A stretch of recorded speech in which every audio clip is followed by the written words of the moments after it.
மிக பழக்கமான ஒரு வேத பகுதியிலிருந்து நாம் கர்த்தர் நம்மோடு கூட பேசுவாராக. அதை நாம் தியானிக்க போகிறோம். அநேக செய்திகளை நீங்கள் இந்த பகுதியிலிருந்து கேட்டிருக்கலாம். ஆனால் இந்த மாலை நேரத்தில் கர்த்தர் நம்முடைய பிரயோஜனத்திற்காக ஆண்டவர் நம்மோடு கூட பேசுவாராக. வார்த்தைகளை நீங்கள் கவனிங்கள். லூக்கா எழுதின நற்செய்தி நூல் 10வது அதிகாரம் 25வது வசனத்திலிருந்து 37வது வசனம் வரைக்கும் நாம் பார்க்கலாம். லூக்கா 10வது அதிகாரம் 25வது வசனத்திலிருந்து நானே வாசித்துட்டுங்களா? நானே வாசித்தேன், சரியா? அப்பொழுது நியாய சாஸ்திரி ஒருவன் எழுந்திருந்து அவரை சோதிக்கும்படி, போதகரே, நித்திய ஜீவனை சுதந்தரித்துக் கொள்ளும்படிக்கு நான் என்ன செய்ய வேண்டும் என்று கேட்டான். அதற்கு அவர், நியாயப்பிரமாணத்தில் என்ன எழுதியிருக்கிறது, நீ வாசித்திருக்கிறது என்ன என்றார்.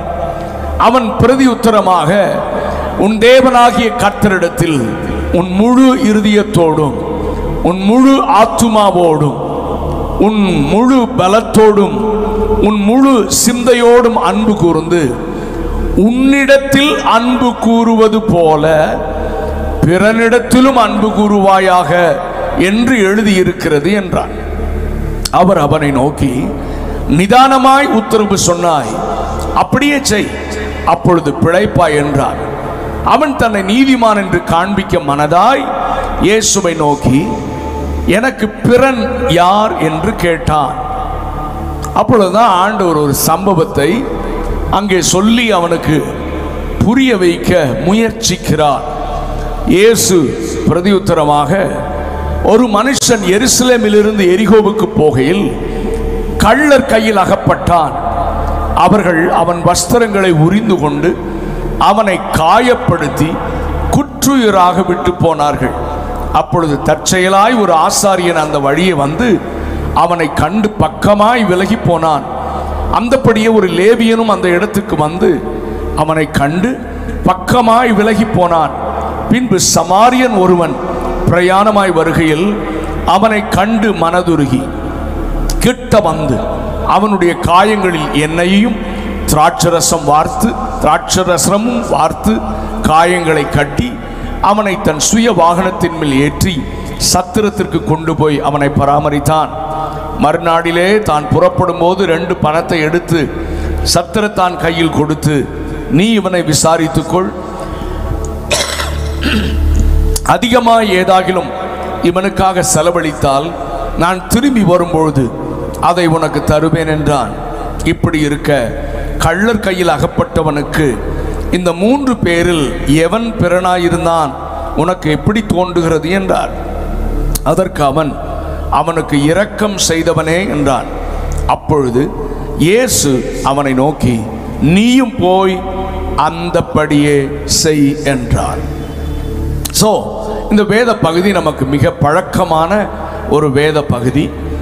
25ஆம் வசனத்தில், அப்பொழுது ஒரு நியாய சாஸ்திரி ஒருவன் எழுந்திருந்து அவரிடத்தில் கேட்ட கேள்வி, அதாவது இந்த ரொம்ப நியாய சாஸ்திரிகள், இந்த வேத பாரகர், இந்த பரிசேயர் என்கிற ஒரு கூட்டம்,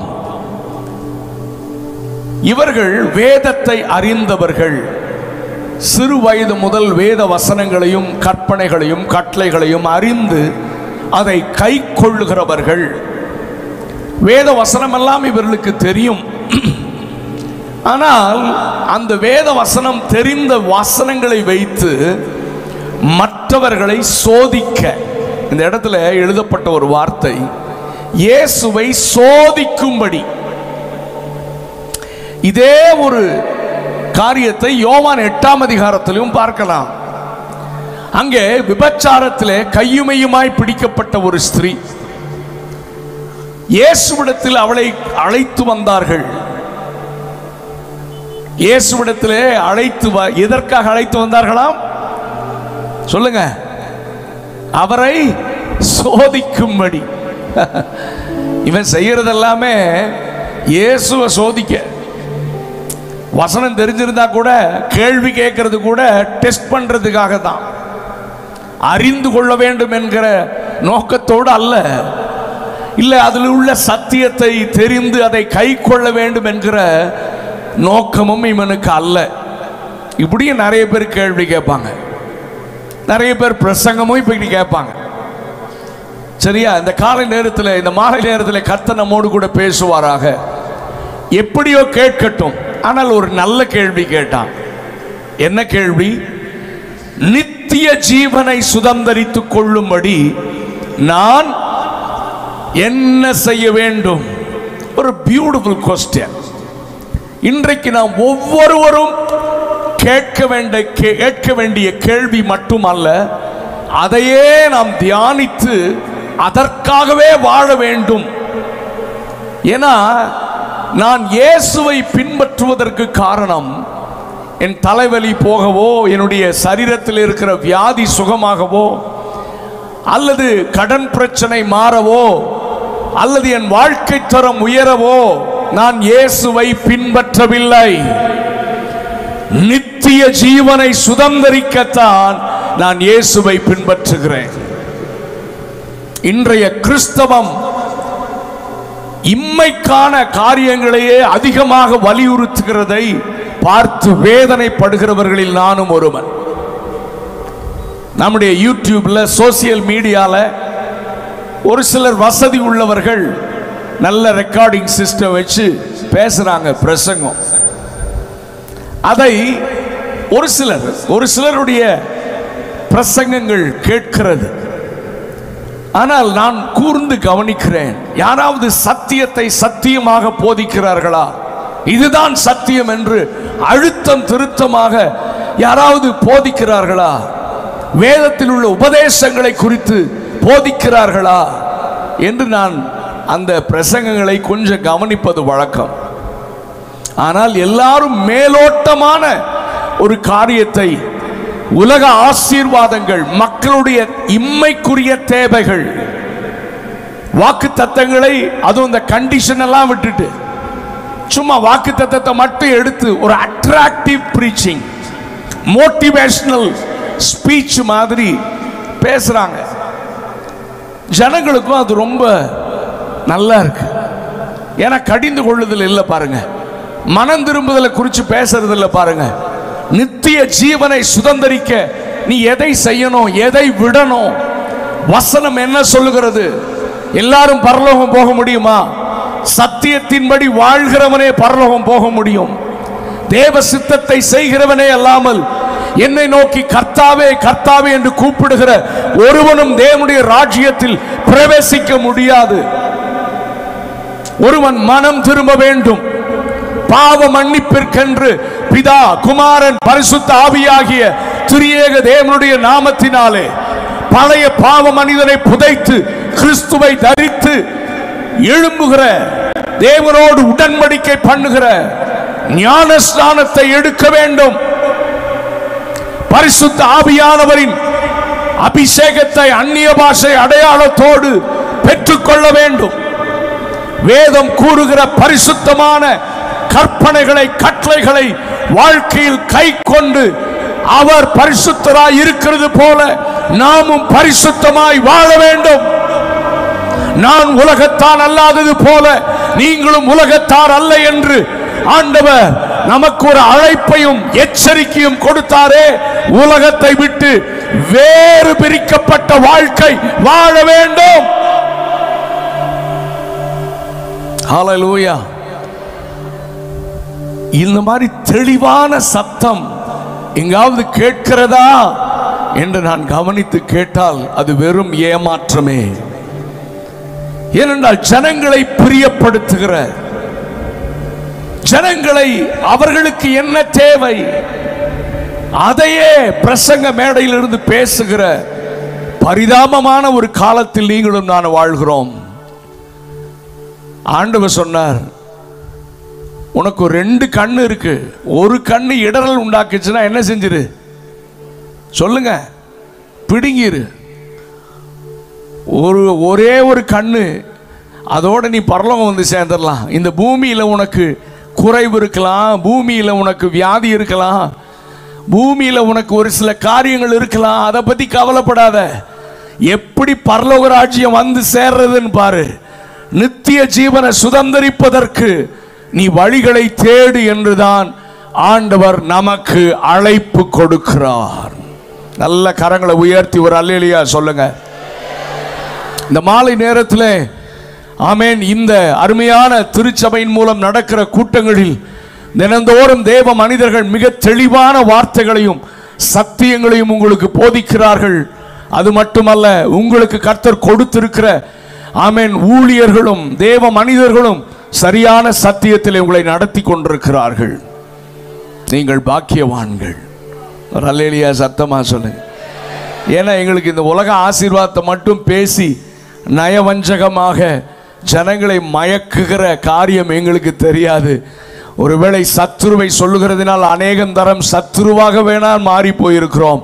ஆனால் சபை பக்தி விருத்தி அடைந்து ஒரு நாளிலே கிறிஸ்துவிற்கு முன்பதாக நீங்களும் நானும் நிற்க தகுதி உள்ளவர்களாக மாற இந்த வேத வசனம் நம்மை புடமிட்டு கிறிஸ்துவை போல மாற்றும் என்பதில் எந்த சந்தேகமும் இல்லை.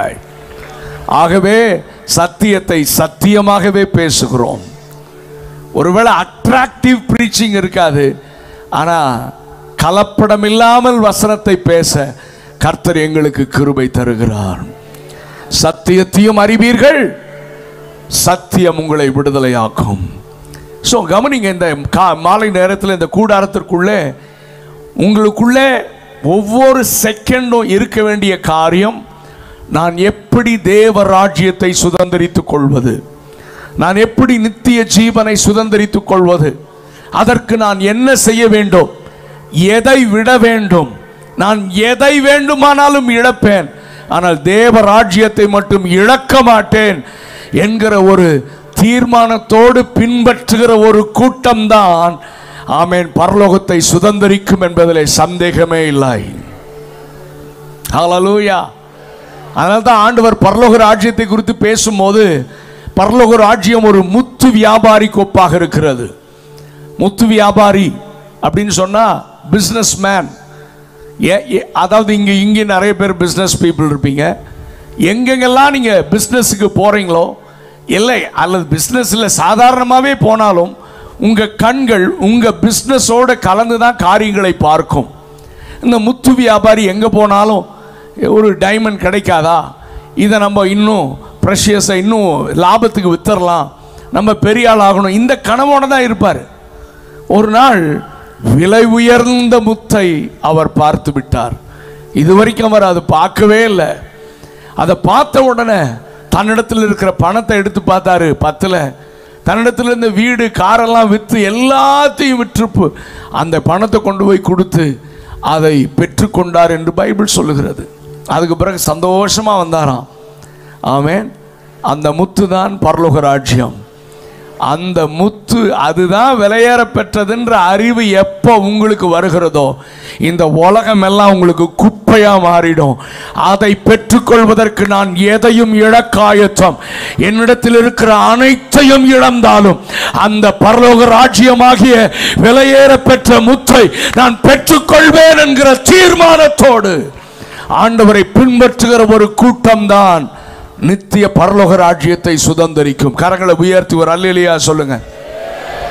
ஹல்லேலூயா. இயேசுவிடத்தில் வந்தால் எனக்கு என்ன கிடைக்கும் சொல்லுங்க? நித்திய ஜீவன் கிடைக்கும், நித்திய பரலோக ராஜ்யம் கிடைக்கும். ஆனால் சும்மா கிடைக்காது. வசனத்தின்படி வாழ்ந்தால் சத்தியத்தை கை கொள்ளுகிற உத்தம ஜாதி, ஆண்டவருக்காக இந்த உலகத்தை வெறுத்து, இந்த உலக ஆசைகளை வெறுத்து, பாவத்தை வெறுத்து, ஆமென், ஆண்டவரை போல பரிசுத்தமாக வாழ தன்னை முழுமையாக ஒப்பு கொடுத்து வேதத்தை வாழ்க்கையாக மாற்றுகிற, ஆமென், பரிசுத்தத்தின் மேல் பரிசுத்தம் அடைந்து ஆண்டவருக்காக வாழ்கிற ஒரு கூட்டம்தான் நித்திய ஜீவனை சுதந்தரிக்கும். ஹல்லேலூயா. சரி, ஆனால் இந்த இடத்தில் ஆண்டவர் இவனை புரிய வைக்க, நித்திய ஜீவனை பெற்றுக்கொள்வதற்கு வழியை ஆண்டவர் சொல்லிக் கொடுக்கிறார். என்ன சொல்லிக் கொடுக்கிறார்? அவர் கேட்கிறார், நியாயப்பிரமாணத்தில் எழுதியிருக்கிறது என்ன? நீ என்ன வாசித்திருக்கிற? விசுவாசிய ஊழியக்காரங்களை பார்த்து ஆண்டவர் கேட்குறார், நித்திய ஜீவன் வேணுமா உனக்கு? சரி, இவ்வளோ நாள் என்ன பிரசங்கம் கேட்ட? பைபிள் வாசித்தியா? என்ன வாசித்த? உனக்கு என்ன பட்டுச்சு? நித்திய ஜீவனை சுதந்திரிக்கணும்னா என்ன செய்யணும்னு வேதம் உனக்கு போதிக்கிறது. என்ன புரிந்திருக்கிற? ஆண்டவர் கேட்டால் நம்ம என்ன பதில் சொல்லுவோம்? சொல்லுங்க, என்ன பதில் சொல்லுவோம்? இத்தனை வருஷம் விசுவாசியா இருந்தீ இல்ல, இத்தனை வருஷம் பிரசங்கம் கேட்டு இல்ல, இத்தனை வருஷம் பைபிள் வாசித்து இல்ல, நித்திய ஜீவனை சுதந்திரிக்கணும்னா என்ன வாசித்த சொல்லு, உனக்கு என்ன தெரியும்? அப்ப அவன் சொல்றான், என்ன சொல்றான்? அவன் பிரதி உத்தரமாக, கவனிங்க சகோதரா சகோதரி, உன் தேவனாகிய கர்த்தரிடத்தில் உன் முழு இருதயத்தோடும் உன் முழு ஆத்துமாவோடும் உன் முழு பலத்தோடும் உன் முழு சிந்தையோடும் அன்பு கூர்ந்து உன்னிடத்தில் அன்பு கூறுவது போல பிறனிடத்திலும் அன்பு கூறுவாயாக என்று எழுதியிருக்கிறது. இந்த வசனம் மிக முக்கியமான ஒரு வசனம்.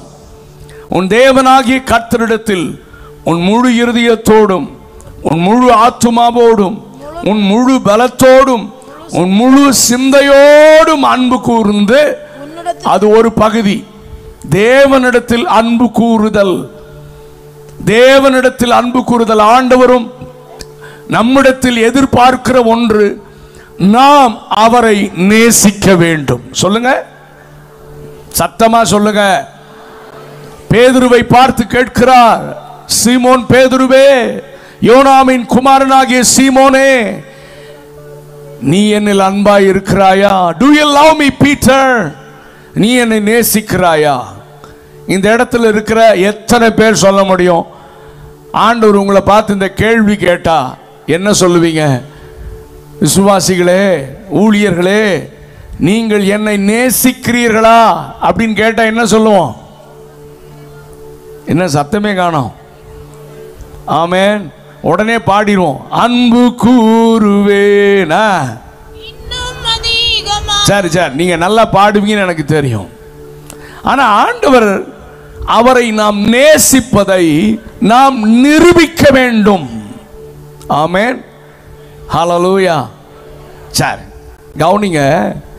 நேசம், நீங்கள் நேசிக்க நேசிக்க அவர் நம்மை ஆசீர்வதிப்பார். பைபிள்ல சூலமத்தின் ஒரு பியூட்டிஃபுல் கேரக்டர் உன்னத பாட்டு புஸ்தகத்தில் இருக்கிறது. அந்த உன்னத பாட்டில் வருகிற அந்த சூலமத்தி ஆண்டவரை, அதாவது அவளுடைய பேக்ரவுண்ட் நமக்கு தெரியும்.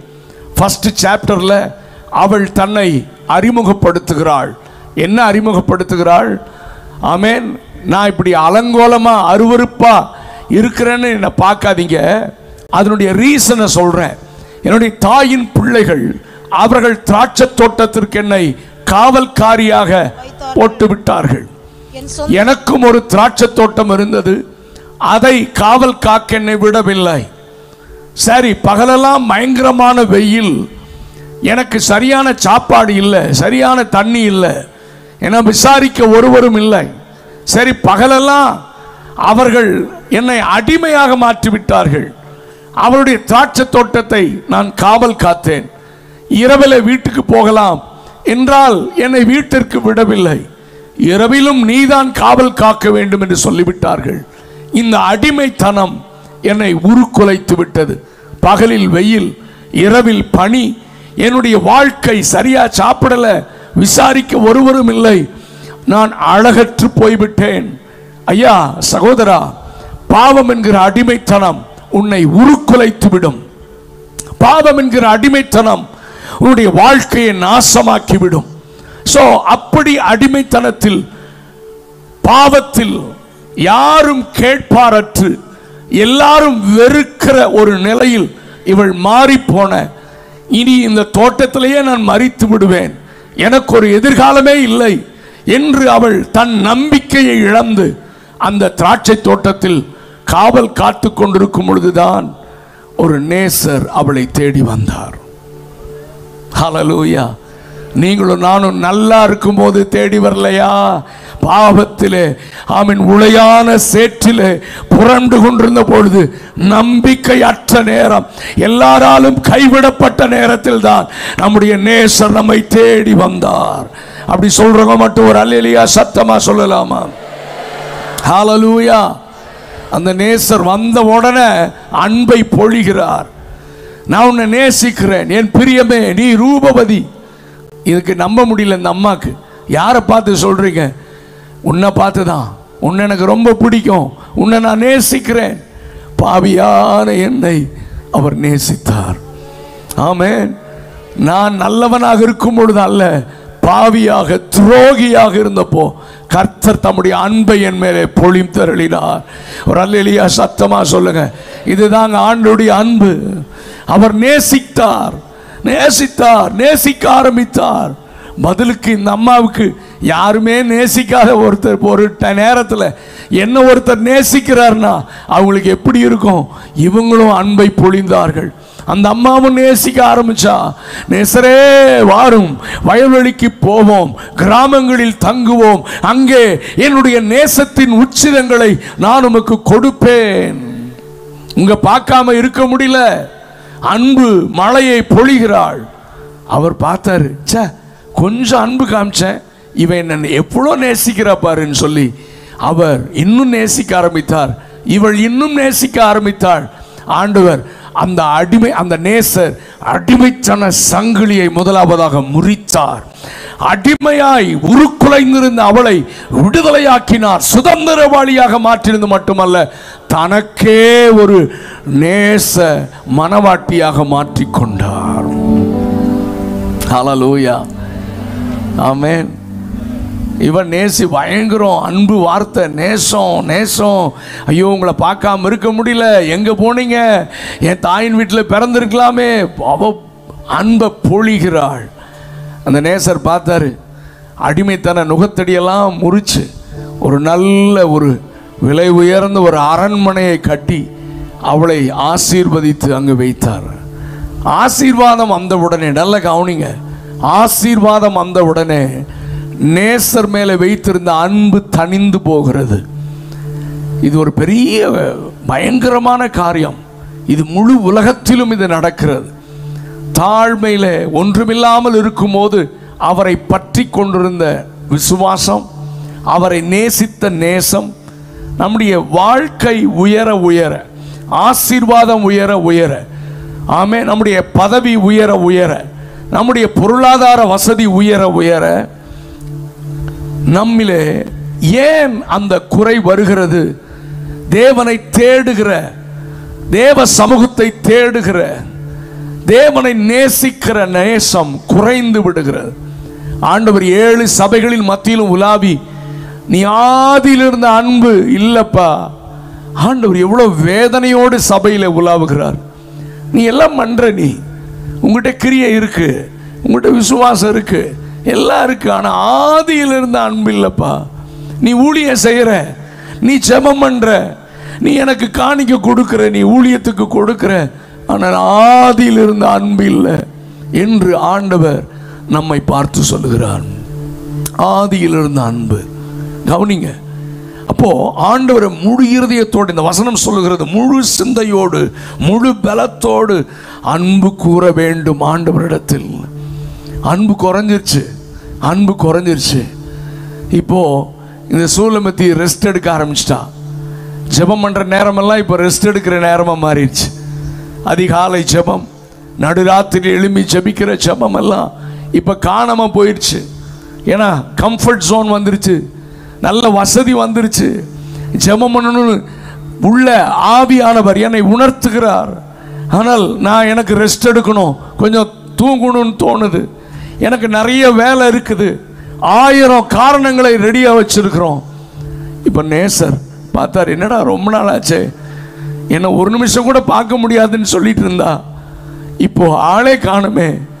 இப்போ அவள் நேசரை தேடி வருவது போய் இவர் நேசர் இவளை தேடி வருகிற காலம் மாறிவிட்டது. சூலமத்தி அவளை தேடி நேசர் வருகிறார், கதவை தட்டுகிறார். அம்மா ரொம்ப நாள் ஆச்சு, என் கூட நீ பேசி அதிகாலையில் எழும்பி என்னோடு உறவாடி ரொம்ப நேரம் ஆச்சு, உன் கதவை தர, நான் உன் கூட என் டைமை ஸ்பெண்ட் பண்ண விரும்புகிறேன்னு கதவை தட்டினா உள்ளேருந்து சொல்கிற, உமக்கு நேரங்காலம் இல்லையா? இப்போ தான் நான் வந்தேன், இப்போ தான் டயர்டாக இருக்குது, இப்போ தான் நான் ட்ரெஸ்ஸை சேஞ்ச் பண்ணேன், இப்போ தான் காலை கழுவினேன், இப்போ தான் பெட்டில் ஏறினேன். இவள் சொல்லுகிற காரணங்கள் நேசரை எப்படி உடைத்திருக்கும் யோசித்து பாருங்கள். ஏதோ சூலமத்தியே யோசிச்சுட்டு இருக்காதீங்க. உங்களுடைய என்னுடைய இறுதிய கதவை தட்டின ஆண்டவர் தினம்தோறும் நம்மை எழுப்புகிறார். அவருடைய வேலையில் நிற்பதே இல்லை, தினந்தோறும் நம்முடைய கதவை தட்டுகிறார். அவர் நம்மை ஜெபிக்க வைக்க முயற்சிக்கிறார். வேதம் வாசித்து தியானிக்க நம்மை ஏவுகிறார். மற்றவர்களுக்கு சுவிசேஷம் சொல்ல நம்மை ஏவுகிறார், உந்தி தள்ளுகிறார். எனக்குள்ளே உங்களுக்குள்ளேயும் வாசம் பண்ணுகிற பரிசுத்த ஆவியானவர் அவர் வைராக்கிய வாஞ்சையாக கிரியை செய்து கொண்டே இருக்கிறார். ஆனால் நாம் தான் அநேக நேரங்களில் முதல்லலாம் சொல்றதுக்கு முன்னாலே செஞ்சோம், ஆனால் இப்ப சொன்னாலும் நாம் கீழ்ப்படிய மனதில்லாமல் ஆண்டவருக்கே 1000 காரணங்களை சொல்லி மழுப்பி விடுகிறோம். இவள் உள்ளிருந்து காரணங்களை சொல்லி கொண்டிருக்கிறாள். நேசர் மனம் உடைந்து அவர் பார்த்தாரு, அம்மா பனி என் தலையை நனைக்குதான். என்ன கொடுமை பாருங்க. ஒரு காலத்தில் யாரு பனியில் இருந்தா சொல்லுங்க? ஆமா, சூலமத்தி. இவ பனியில் நனைஞ்சுன்னு டே நைட்டு வாட்ச்மேன் டியூட்டி பார்த்துட்டு இருந்தா, இப்போ இவ மாளிகைக்குள்ள வந்துட்டா யாரு பனியில் நனையிறது சொல்லுங்கம்மா? நேசர் பனியில் நனைந்து கொண்டிருக்கிறார். ஆனாலும் மனதில்லை திறக்க. இவோ டயலாக் எல்லாம் பேசிட்டு கதவை திறந்தா, ஆனால் நேசர் அங்கே இல்லை. இந்த மாலை நேரத்தில் கர்த்தருடைய ஆவியானவர்களோடு கூட பேசுகிறார். உங்கள் ஜெப நேரம் வழக்கமான பாரம்பரியமான ஒரு நேரமாக இருக்கக்கூடாது. உங்கள் ஜெப நேரம் தேவனுடைய அபிஷேகத்தினாலே நிரம்புகிற ஒரு நேரமாக இருக்க வேண்டும். நீங்க நடுராத்திரியில் எழுந்து உட்கார்ந்தாலும் அதிகாலையில் எழுந்து உட்கார்ந்தாலும் தேவன் உங்களோடு கூட உறவாடி ஆமென் பரிசுத்த ஆவியின் வல்லமை உங்களை நிரப்புகிற ஒரு அக்கினிமயமான நேரமாக உங்கள் ஜெப நேரம் இருக்க வேண்டும். அநேகருடைய ஜெபம் வறண்டு போய் பழக்கமாக பாரம்பரியமாக ஜெபிக்கிற வறண்ட ஜெப வாழ்க்கையோடு இந்த இடத்துல அமர்ந்திருக்கிறதை பரிசுத்த ஆவியானவர் சுட்டி காண்பிக்கிறார். இந்த கன்வென்ஷன் எதற்கு? உங்களையும் என்னையும் மறுபடியும் தட்டி எழுப்பி ஆதி அன்பிற்கு நேராக நம்மை கொண்டு போகத்தான் இந்த கூட்டங்களை கர்த்தர் கிருபையாக நமக்கு கொடுத்திருக்கிறார். நம்புறவங்க மட்டும் கரங்களை உயர்த்தி ஒரு அல்லேலூயா சொல்லுங்க பார்க்கலாம். எங்கே நாம் விழுந்தோம், எங்கே தவற விட்டோம், எங்கே ஆண்டவரை விட்டு விலகி சென்றோம் என்பதை அடையாளம் கண்டு திரும்ப எழும்பி ஆண்டவரை முழு இருதயத்தோடு, இந்த வசனத்தை நான் மறுபடியும் வாசிக்கிறேன், உன் தேவனாகிய கர்த்தரிடத்தில் உன் முழு இருதயத்தோடும் உன் முழு ஆத்மாவோடும் உன் முழு பலத்தோடும் உன் முழு சிந்தையோடும் அன்பு கூர்ந்து. எத்தனை பேர் இந்த மாலை நேரத்தில் ஆண்டவரே, உண்மைதான் ஆண்டவரே, நீங்க ஆசீர்வாதம் வந்துருச்சு, நீ என்ன ஆசீர்வதித்து உயர்த்தினீங்க, அதனால உமக்கு கொடுக்க வேண்டிய நேரத்தையே நான் கொடுக்காம நான் எக்ஸ்கியூஸ் சொல்லிட்டு இருக்கிறேன்ப்பா.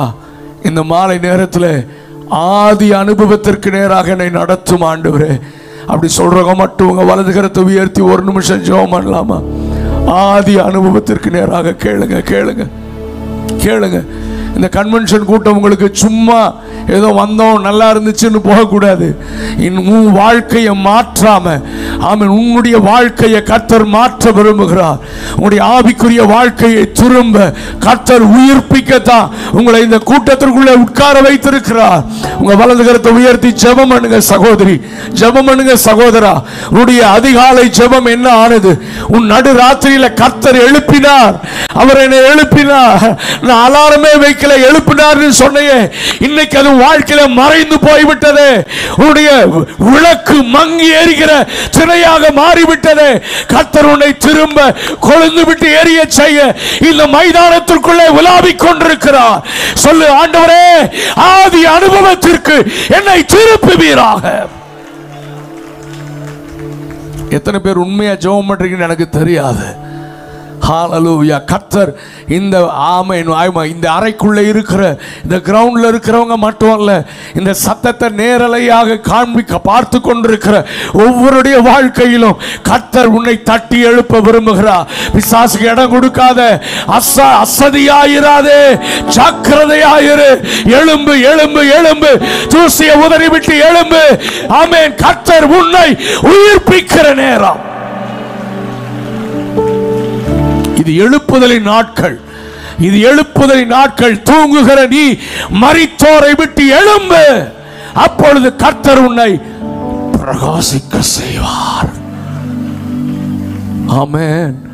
ஹalleluya ஹalleluya. எத்தனை பேர் உங்களை முழுமையா ஒப்பு கொடுக்கிற இந்த ராத்திரியிலிருந்து உங்க ஜெப வாழ்க்கை திரும்ப துளிர்க்க ஆரம்பிக்கட்டும். ஹalleluya. glory to God. நீங்க வீட்டுக்கு போகும்போது திரும்ப நடுராத்திரி ஜெபம், அதிகாலை ஜெபம், ஆண்டவர் உணர்த்துகிற போதெல்லாம் தேவ சமூகத்தை தேடி ஓடுகிற அனுபவம், எல்லா வேலைகளையும் விட்டுட்டு முக்கியத்துவம் முதலாவது தேவ ராஜ்யம், தேவனுடைய பிரசன்னத்திற்கு கொடுக்க கர்த்தர் உங்களுக்கு கிருபை தருவாராக. நீங்கள் உயிர்ப்பிக்கப்பட்டால் உங்க குடும்பத்திற்குள்ளே ஒரு எழுப்புதலின் அக்கினி பற்றி எரியும். உங்கள் குடும்பத்திற்குள்ளே எழுப்புதலின் அக்கினி விழுந்து விட்டால் நீங்கள் போகிற சபைக்குள்ளே அந்த அக்கினி பற்றி எரிய ஆரம்பிக்கும்.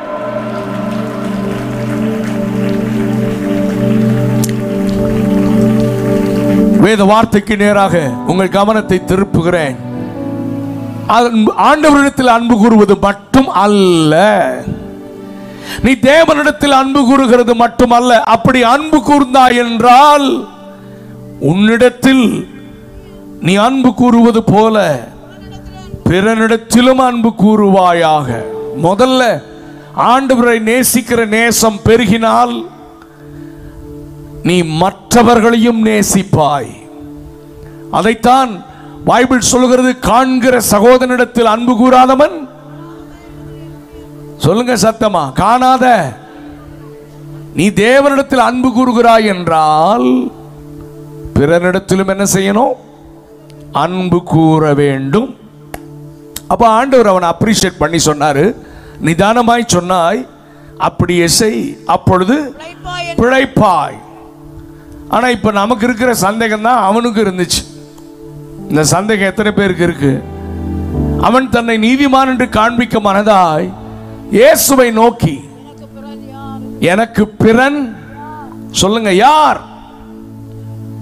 அப்பதான் ஆண்டவர் இந்த ஸ்டோரியை சொல்றார். இந்த ஸ்டோரியை வச்சுதான் இன்னைக்கு கர்த்தர் நம்மோடு கூட பேச விரும்புகிறார். நல்ல கவனிங்க விசுவாசிகள், தேவனுடைய பிள்ளைகள், கவனிங்கள்.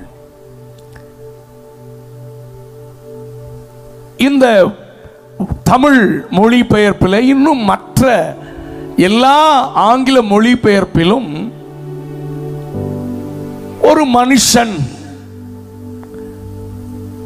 எருசலேமிலிருந்து எரிகோவிற்கு போனான் என்று எழுதப்பட்டிருக்கிறது. ஆனால் NLT நியூ லிவிங் டிரான்ஸ்லேஷன் என்கிற அந்த மொழிபெயர்ப்பில் தான் மிக சரியாக எழுதப்பட்டிருக்கிறது. ஏதோ ஒரு மனிதன் அல்ல, a Jewish man was traveling from Jerusalem down to Jericho. அங்கே ஒரு மனிதன் என்கிற அந்த மனிதன் ஒரு யூதனாக இருந்தான் என்று NLTல மிக தெளிவாக எழுதப்பட்டிருக்கிறது. ஒரு யூதன். நல்ல கவனிங்க, இது உங்க மைண்ட்ல இருந்தாதான் இந்த பிரசங்கம் அல்லது பிறன் அதை நாம் சரியாக புரிந்து கொள்ள முடியும். நாம் பிறனை நேசிக்கிறோமான்னு இந்த பிரசங்கம் முடியும் போது செக் பண்ணி பார்க்கலாம். கவனிங்க, ஜூவிஷ் மேன், ஒரு யூதன், ஒரு யூத மனிதன் எருசலேமில் இருந்து எரிகோவிற்கு போகிறான். இந்த மனிதனை சந்தித்த 3 கூட்டங்கள். நல்ல கவனிங்க, இந்த வார்த்தைகள் எல்லாம் நீங்க கவனிங்க. இந்த வேதத்தை, இந்த சம்பவத்தை நீங்கள் பிரித்து பார்த்தால் தான் தெரியும். இந்த மனிதனை சந்தித்த 3 கூட்டங்களை நான் முதலாவதாக உங்களுக்கு முன்பதாக வைக்க விரும்புகிறேன். முதலாவதாக திருடர்கள். யாருங்க? எல்லாரும் சொல்லுங்க. முதல்ல யாரு? கள்ளர்கள்.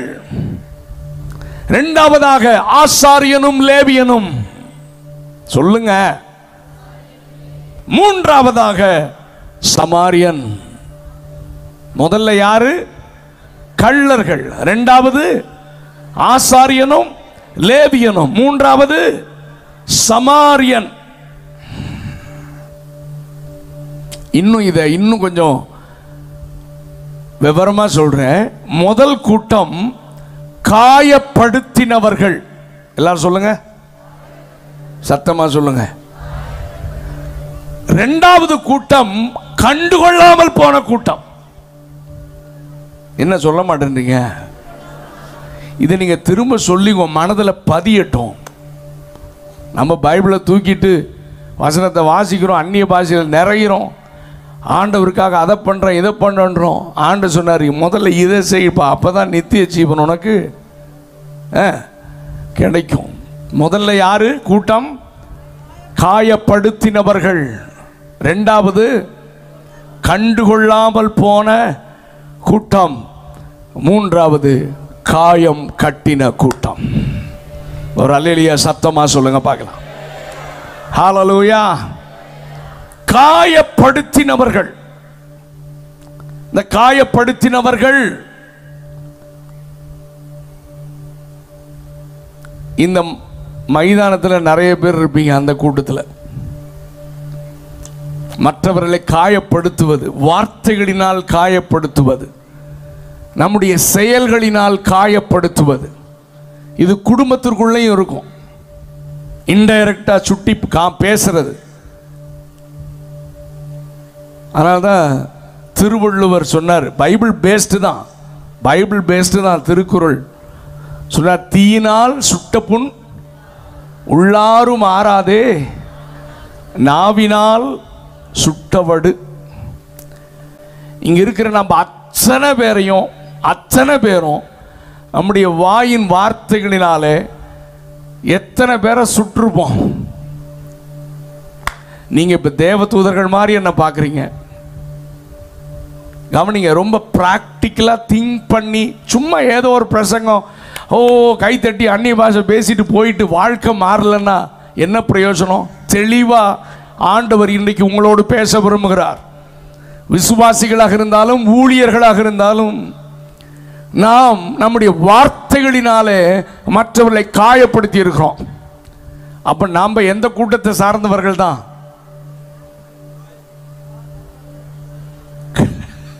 கள்ளர்கள். கள்ளர்கள் தானே காயப்படுத்தினாங்க. ஒரு மாதிரியா பார்க்குறீங்க? கொஞ்சம் யோசித்து நீங்க தியானிச்சு பாருங்க. நாம் காயப்படுத்தி இருக்கிறோம், நிறைய பேரை காயப்படுத்தி இருக்கிறோம். கணவன் மனைவி உறவில், பிள்ளைகள், ஃப்ரெண்ட்ஸ் சர்க்கிளில், சர்ச்சில், சக விசுவாசிகள், சக ஊழியர்கள், விசுவாசிகள் ஊழியர்களை காயப்படுத்தி இருக்கிறோம். ஊழியர்களை காயப்படுத்தி இருக்கிறோம். ஹலோ, இப்பெல்லாம் நீங்கள் ஆமேன்னு சொல்ல மாட்டீங்க, அல்லேலியாவும் சொல்ல மாட்டீங்கன்னு எனக்கு தெரியும். எதுக்கு அல்லேலியா? காயப்படுத்தினதுக்கா? கவனிங்க, அன்பு திரளான பாவங்களை மூடும், அன்பு எல்லாவற்றையும் சகிக்கும். ஓ ஹல்லேலூயா. தேவ அன்பினால் நீங்க பேசுற அந்நிய பாஷை, உங்களுக்குள்ள இருக்கிற ஆவியானவர் ஆமென் தேவ அன்பினாலே நிரப்பி என்னை ஊற்றி என்னை நிரப்பி இருக்கிறார் என்றால், என்னிலிருந்து அந்த அன்பு வழிந்து ஓடினால்தான் ஆமென் குடும்பத்திலும் சபையிலும் சமாதானமும் ஒற்றுமையும் ஆமென் இணக்கமும் ஒரு மனமும் ஆமென் உண்டாகும். அந்த ஒரு மனதின் மத்தியில தான் பரிசுத்த ஆவியானவர் உலாவி வருவார். அங்கேதான் கர்த்தருடைய கிரியை நடக்கும். ராதா ராகா ஷகராதானா. சும்மா கத்தர் இடத்துல எல்லாம் ஆண்டவர், எல்லாரும் போட்டு ஆர்ப்பரிப்பின் நடுவில் எல்லாம் ஆவியானவர். எங்கே பரிசுத்தமும் எங்கே ஒரு மனமும் இருக்கிறதோ அங்கேதான் கர்த்தர் உலாவுவார் என்பதில் எந்தவித சந்தேகமும் இல்லை. ஆமென்.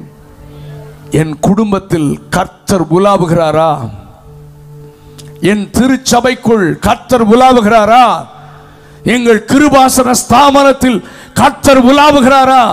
அப்படி என்றால் எங்களுக்குள்ளே ஒரு மனம், ஒற்றுமை, ஏக சிந்தை, விட்டு கொடுத்தல், மன்னிப்பது, மற்றவங்களை பற்றி தவறா பேசாமல் இருப்பது, மற்றவர்களை வார்த்தைகளினாலே செயல்களினாலே காயப்படுத்துவது, அத்தனையும் வச்சுட்டு ஆராதிச்சா எங்கயா கிரியை நடக்கும்? எங்க கிரியை நடக்கும்? அந்த மாலை கூட்டத்தில் பரிசுத்த ஆவியானவர் சொல்லுகிறத நான் மிக தெளிவாக உங்களோடு பேச விரும்புகிறேன். காயப்படுத்தின கூட்டம். சரி, பின்னால வரேன். இந்த காயப்படுத்தினவர்களை அவருடைய மனநிலை எப்படி இருந்துச்சுன்னா, உன்னுடையதெல்லாம் என்னுடையது. திருடர்களுடைய மனநிலை எப்படி இருந்துச்சு? ஏங்க பேசுங்க, நான் சொல்றது உங்களுக்கு புரியணும்னா நீங்க திரும்ப சொல்லணும். திருடர்கள் கொள்ளையிடும் போது அவன் மனநிலை எப்படி இருக்கும்? இல்லை, அதனால தான் செயின் எல்லாம் பிடிச்சி இழுத்துட்டு போயிடறான். பரவாயில்ல, நீங்களும் நம்ம தப்பிச்சோம். நம்ம கையில் காலத்தில் காதில் ஒன்றும் இல்லை, ஆனால் உள்ள இருக்கு. சரி, அப்புறம் பேசுவோம். அவனுடைய மனநிலை என்னன்னா, உன்னுடையதெல்லாம் சொல்லுங்க. ரெண்டாவது குரூப் இந்த கண்டுக்காம போனா பாருங்க, அவன் உன்னுடையது உன்னுடையது, என்னுடையது என்னுடையது. அவங்க மனநிலை எப்படி? சொல்லுங்க சார். இப்படி நிறைய பேர் சுயநலக்காரர் இருப்பான் சபைக்குள்ள. 100% செல்ஃபிஷ் ஃபெலோஸ்.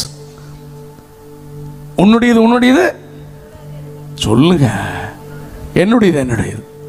ஆமா, இவன் யாருக்கு தீங்கிழைக்க மாட்டானா? சுயநலக்காரன். தமிழ்ல சொல்லுவாங்க, கல்லுல நாறு உரிக்கிற கேஸ் இது. ஆமா, உன்னுடையது உன்னுடையது, என்னுடையது என்னுடையது. மூணாவது குரூப், என்னுடையது உன்னுடையது. ஒரு ஆள் எளிய சத்தமா சொல்லுங்க.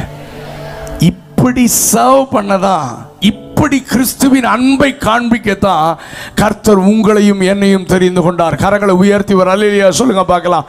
என்னுடையதெல்லாம் உன்னுடையது, ஏன்னா உன்னுடைய ஆத்துமா விலையேற பெற்றது.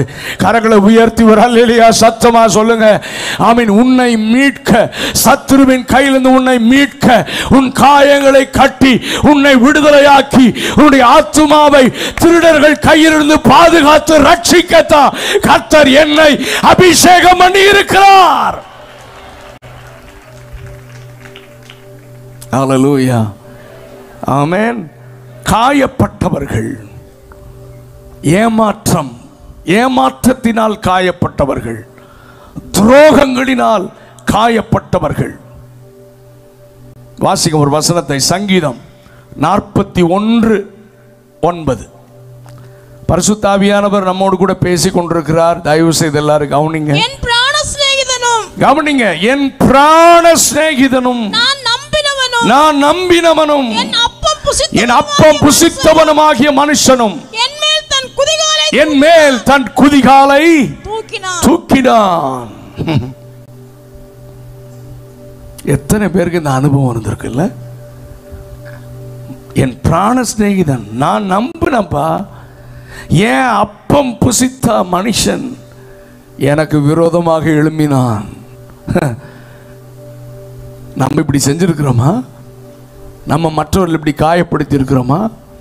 நமக்கு உதவி செய்தவர்களையே நம்ம காயப்படுத்தி இருக்கிறோமா? நம்மளை தூக்கி விட்டவங்களையே நம்ம காயப்படுத்தி இருக்கிறோமா? Just think about that. யோசித்து பாருங்கள், யோசித்து பாருங்கள். ஒருவேளை நாம் அப்படி காயப்பட்டிருக்கலாம். அநேகருடைய இருதயத்தில் காயங்கள் உண்டு. அநேக ஊழியர்கள் இதை சொல்லுவார்கள். இந்த தம்பிக்காக நான் எவ்வளோ கஷ்டப்பட்டேன், எவ்வளோ ஃபாஸ்டிங் இருந்தேன், எவ்வளோ ஜெபம் பண்ணேன், அவன் நன்றி இல்லாமல் போயிட்டான் பிரதர். அவருக்குள்ள அது காயம். இவனை எப்படியாவது தூக்கி விட்டுலான்னு நினைச்சேன். மற்றவங்கெல்லாம் என்கிட்ட வேற மாதிரி சொன்னாங்க, இருந்தாலும் நான் கண்டுக்கல. நான் இவனுக்காக நின்னேன் பிரதர், ஆனா இவனை இப்படி செஞ்சுட்டான் பிரதர். அவருக்குள்ள காயம். நான் உதாரணத்துக்கு 2-3 காரியம் சொல்றேன். இந்த மாதிரி நம்ம அத்தனை பேரும் காயப்பட்டிருப்போம். காயப்பட்டவங்க மற்றவர்களையும் காயப்படுத்துவாங்கன்னு பெரியவங்க சொல்லுவாங்க. காயப்பட்டவங்க தான் மற்றவங்களையும் என்ன செய்வாங்களாம் சொல்லுங்க, காயப்படுத்துவாங்களாம். அந்த மனநிலை அப்படி இருக்குமா?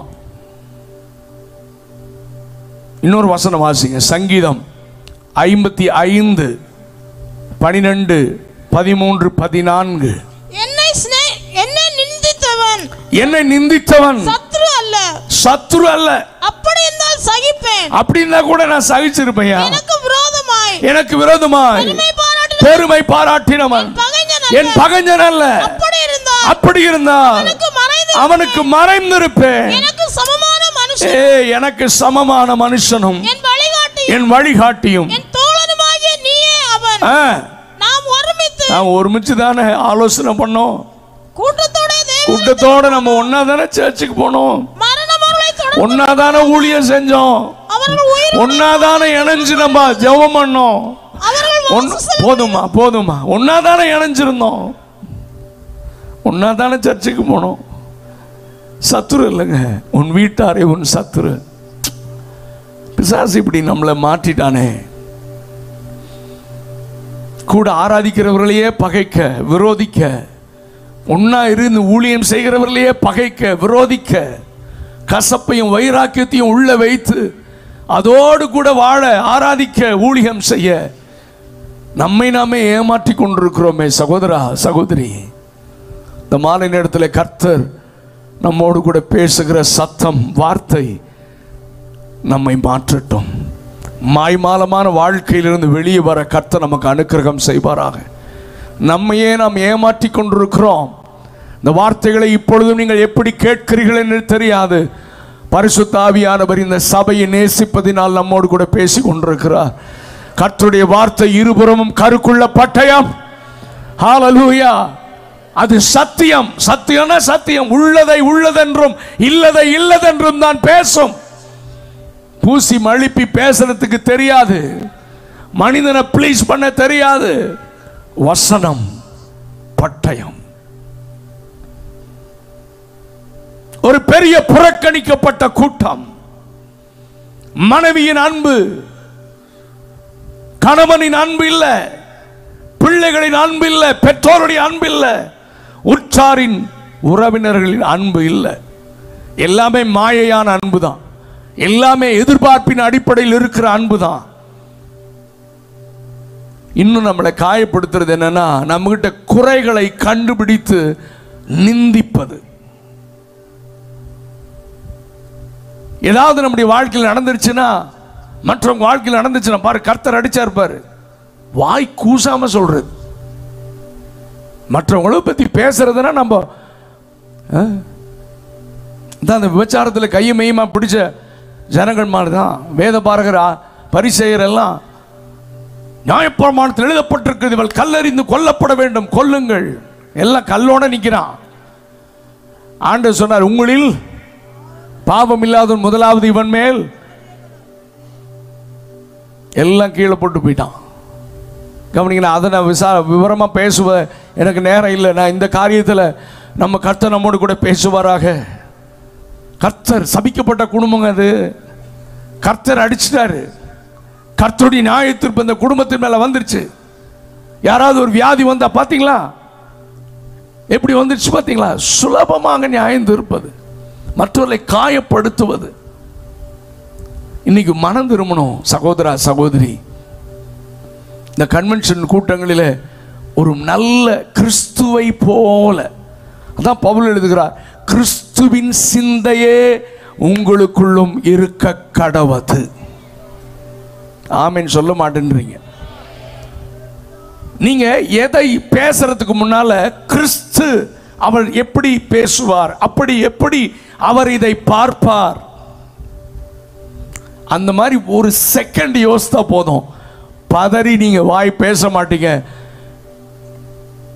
சர்வசாதாரணமா விசுவாசிகளையும் ஊழியர்களையும் நீங்கள் பேசிவிட மாட்டீர்கள். ஆமென். ஊழியர்கள் பலவீனப்படும் பொழுது, நான் சரீரத்தில் பலவீனத்தை சொல்றேன், மற்ற காரியங்கள் இன்டர்பிரேட் பண்ணிக்காதீங்க.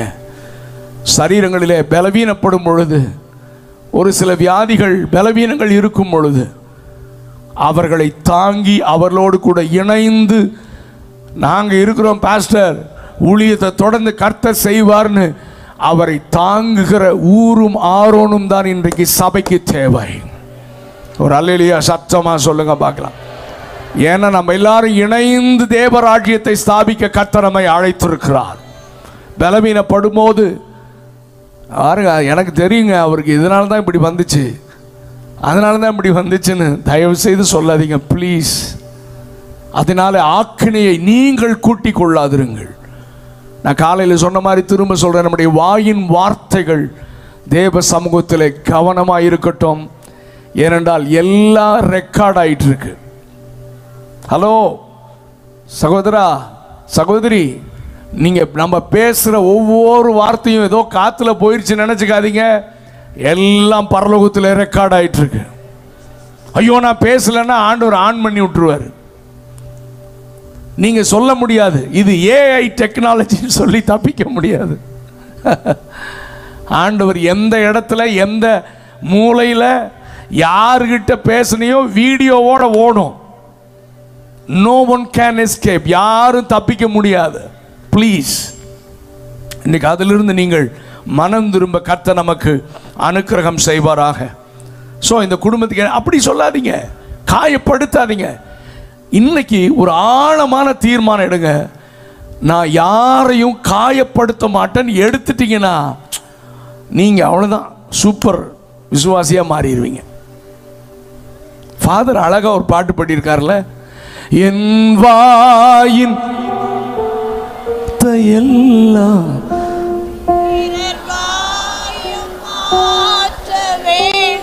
இல்ல. அந்த பாட்டு ஆரம்பம் எப்படி?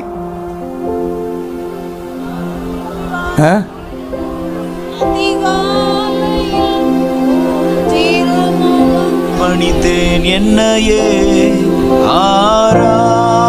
ஓகே. ஸ்தோத்திரங்கள் அப்பனே உமக்கு தந்தே. ஃபாதர் ரொம்ப பியூட்டிஃபுல்லா எல்லாத்துக்கும் எல்லா சூழ்நிலைகளுக்கு ஏற்ற அழகான ரொம்ப சிம்பிளான பாடல்களை அவங்க மூலமா கர்த்தர் கொடுத்திருக்கிறார். அவர்களை கர்த்தர் ஆசீர்வதிப்பாராக. பாடுங்க. இந்த நாளின் ஒவ்வொரு நிமிடமும் உந்தன். Come on, sing. இந்த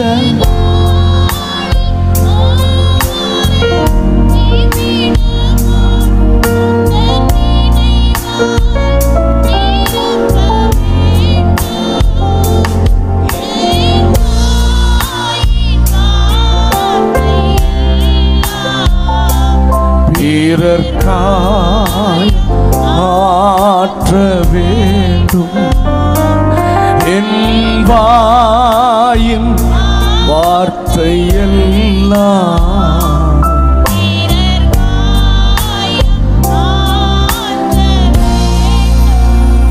இதுக்காக ஒரு நிமிஷம் நம்ம அர்ப்பணிச்சு ஜெபம் பண்ண போறோம். I am very serious.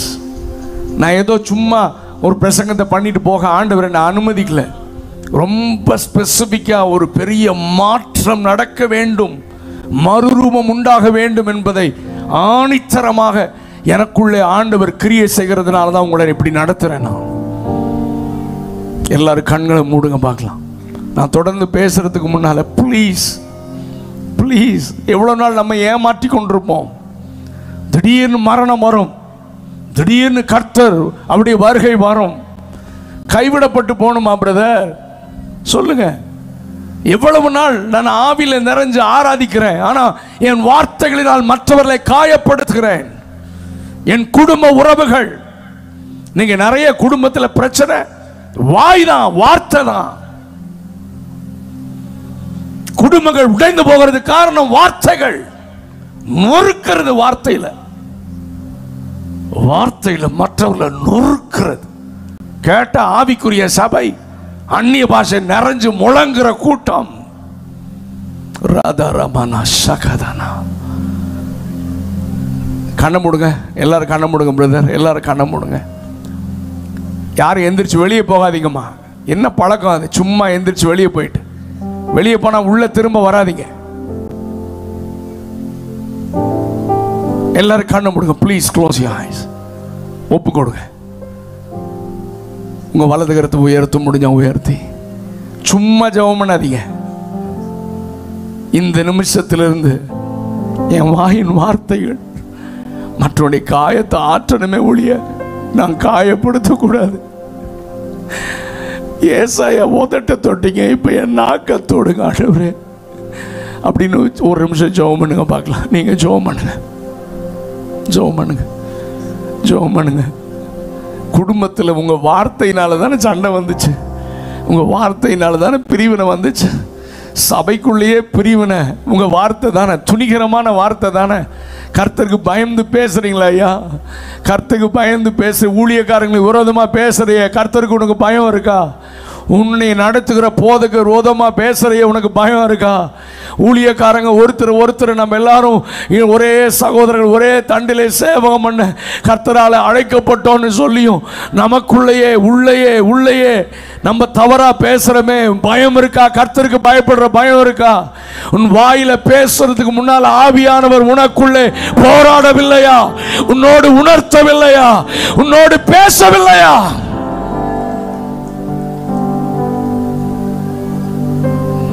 நீங்க ஜெபம் பண்ற மாதிரி எனக்கு தெரியல.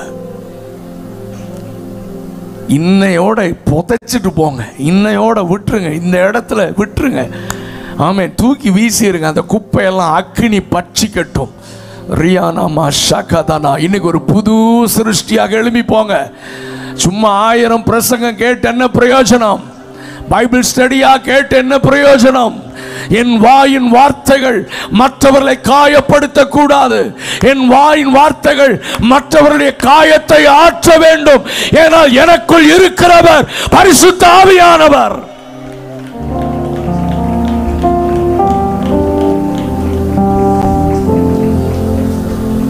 அந்த ஒப்பு கொடுத்தலோடு இந்த வார்த்தையை கேட்க நான் உங்களை அழைக்கிறேன். இந்த கண்டுகொள்ளாமல் போன கூட்டத்தை குறித்து பேசுகிறேன். இவ்வளவு நேரம் நான் காயப்படுத்தினவர்கள், கண்டுகொள்ளாமல் போன கூட்டம். இவங்க தான் சூப்பரான ஆட்கள். ஒருத்தன் ஆசாரியன், சொல்லுங்க, லேவியர்கள், பிஸி பீப்புள். நம்ம அத்தனை பேரையும் கர்த்தர் ராஜாக்களும் ஆசாரியர்களுமாக மாற்றி இருக்கிறார். என்ன ஆமேன காணோம்? அடுத்தது என்ன வருமோன்னு தெரியலன்னு பார்க்குறீங்களா? நாம் ஆசாரியர்கள், லேவியர்கள். இவங்க யாருன்னா, இந்த கண்டுகொள்ளாமல் போன கூட்டம் வேதத்தை கற்று தேர்ந்தவர்கள். யாருங்க சொல்லுங்க? வசனத்தை அடிச்சு விடுற ஆட்கள், உபதேசம் பண்ணுகிற ஆட்கள், சத்தியத்தை அறிந்தவர்கள். ஒரு பெரிய கூட்டம். ஆனால் இவர்கள் காயப்பட்டு குற்றுயிராயிருக்கிற, கள்ளர்களால் காயப்படுத்தப்பட்ட குற்றுயிராயிருக்கிற ஆத்துமாக்களை கண்டுகொள்ளாமல் போகிற ஒரு கூட்டம். வாசிங்க சங்கீதம் 38வது அதிகாரம் 11வது வசனம். சங்கீதம் 38. என் சிநேகிதரும் என் தோழரும் என்னுடைய வாதையை கண்டு விலகுகிறார்கள். என் இனத்தாரும் தூரத்திலேயே நிற்கிறாங்க. போதும் போதும், அவங்களுக்கு மனசே இல்லை. சங்கீதம் ஏசாயா 61ஆம் அதிகாரம் ஆண்டவராய் இயேசுவை குறித்து சொல்லப்பட்டிருந்தாலும் பரிசுத்த ஆவியின் அபிஷேகத்தை பெற்ற ஒவ்வொருவருக்கும் அந்த வசனங்கள் நம்முடைய அனுபவமாக மாற வேண்டும். கர்த்தருடைய ஆவியானவர் என் மேல் இருக்கிறார். எத்தனை பேர் பரிசுத்த ஆவியின் அபிஷேகத்தை பெற்றிருக்கிறீங்க? எங்க உங்களை பார்த்தா கேட்கிறேன்.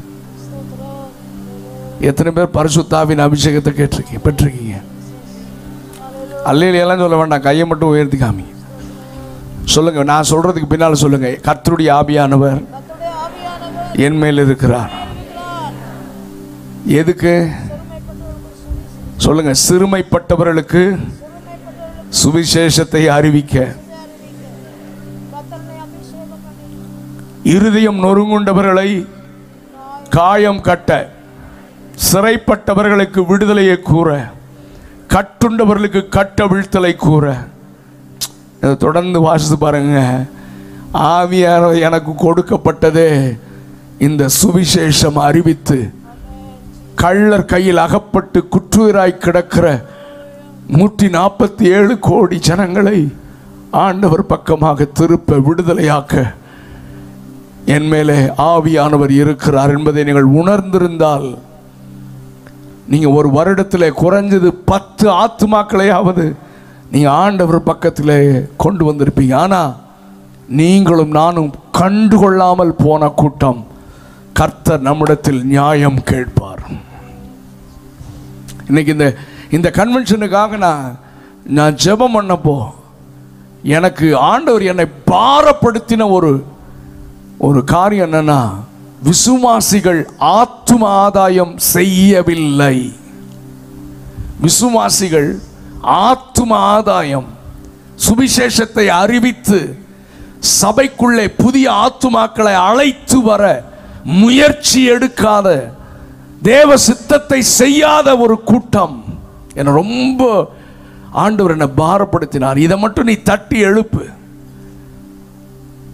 இங்க பாடுறோம், ஆண்டவரே வாரும் வாரும் வாரும் வாரும் வாரும் வாரும். எதுக்கு வாரும்? 10 பேரை கூட ஆதாயம் பண்ணாம அவரை வாரும் என்று கூப்பிட உங்களுக்கும் எனக்கும் எந்த தகுதியும் இல்லை. இயேசு கிறிஸ்து சிலுவையிலே சிந்தின ரத்தம் வீணாய் போக வேண்டுமா? கன்னியாகுமரி மாவட்டத்தில் உங்க அக்கம் பக்கத்தில் தடுமாறுகிறவர்கள், பாவத்தின் அடிமைத்தனத்தில் சிறைப்பட்டிருக்கிறவர்கள், கட்டுண்டவர்கள், காயமுற்றவர்கள், குற்றுயிராயிருக்கிறவர்கள், தெருமுனையிலே மூர்ச்சித்து விழுகிற வாலிபர்கள், அவங்களெல்லாம் விடுதலையாக்க உங்களை என்னை அபிஷேகம் பண்ணா வெளியெல்லாம் ஒன்றும் பண்ணுறதில்லை. சர்ச்சுக்குள்ளே வந்தோன்னே அந்நிய பாஷையில் முழங்கிட்டு போயிடுறது. வெளியே போய் ஆத்தும ஆதாயம் பண்ணுறதில்லை. நான் உங்களை பார்த்து கேட்குறேன், இந்த ஒரு வருஷம் கடந்த 10-12 மாதம் வச்சுங்களேன், ஒரு ஆத்துமாவை நான் சபைக்குள்ளே கொண்டு வந்துருக்கிறேன்னு சொல்கிறவங்க மட்டும் கையை உயர்த்துங்க பார்க்கலாம். தேவன் பார்க்கிறார். உண்மையா ஒரு ஆத்துமாவை நான் கொண்டு வந்தேன், சபைக்குள்ள புதிய ஆத்துமாக்களை கொண்டு வந்தையா அப்படின்னு சொல்றவங்க கையை உயர்த்துங்க பார்க்கலாம். 1 2 3 4 வெரி ஃபியூ. உங்களுக்கு எதுக்கு இன்னொரு பிரசங்கம்? ஜாலியாக என்ஜாய் பண்ணவா? இன்னொரு கன்வென்ஷன் நமக்கு தேவையா? உண்மையா சொல்றேன், நான் செக் பண்ணி பாருங்க. உங்க சபையில் கடந்த 10 ஆண்டுகளில் எத்தனை புதிய நபர்கள் இயேசுவை ஏற்றுக்கொண்டு உள்ள வந்தாங்க? கிடையாது. அதுக்காக நம்ம என்ன முயற்சி எடுக்கிறோம்? கண்டுகொள்ளாமல் போன கூட்டம், கண்டுகொள்ளாமல் போகிற சபைகள். எரேமியா அழுகிறாரா, என் தலை தண்ணீரும் என் கண்கள் கண்ணீரூற்றுமானால் நலமாயிருக்கும். தெரு முனைகளிலே மூர்ச்சித்து விழுகிற வாலிபர்கள். நம்ம தேசத்திலேயே ஆத்துமக்களுக்கு பஞ்சமையா? 147 கோடியா? எல்லாரும் பாவ மன்னிப்பை எதிர்பார்க்கிறாயா? அதனாலதான் மகாமல கோலத்தில் கும்பமேளால எத்தனையோ கோடின்னு சொல்றாங்க. 50 கோடி 60 கோடின்றாங்க. 50 கோடி அதுல முங்குனா பாவம் போயிரும் நம்பி போறாங்கய்யா. உங்க பக்கத்தில் இருக்கிற ஆளு நீ சொல்ல மாட்டியா, என் பாவத்தை மன்னித்த இயேசு கிறிஸ்துவின் ரத்தம் உன்னையும் கழுவும் என்று ஒரு வார்த்தை சொல்லி அவரை ஆண்டவர் பக்கம் கொண்டு வர முடியாதா? கண்டுகொள்ளாமல் போன கூட்டம். அந்த கூட்டத்தில் தான் நம்ம இருக்கோம். வேதத்தை தெரிந்தவர்கள். Oh my God. Hallelujah. அடுத்த தீர்மானம் நீங்க எடுக்கணும். ஆண்டவரே, இது என்ன மாசம்? மே மாசம் இல்ல, 5 மாசம், இன்னும் 7 மாசம் இருக்கு. 7 மாசத்துல ஒரு 2 பேரையாவது நான் ஆண்டவருக்குள்ள கொண்டு வருவேன்னு இந்த கூட்டத்தில் ஒரு தீர்மானம் எடுத்துட்டு போய் ஊழியம் செய்யுங்கம்மா. ஐயா, தம்பி, வாலிப தம்பி, அதை செஞ்சீங்கன்னா பரலோகம் உங்கள் நிமித்தம் மகளும்.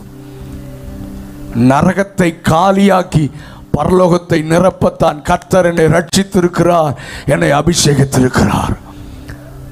சுவிசேஷத்தை வச்சு புதைத்து வைத்து சுவிசேஷத்தை நற்செய்தி அறிவிக்க நான் பின்னால வரேனா?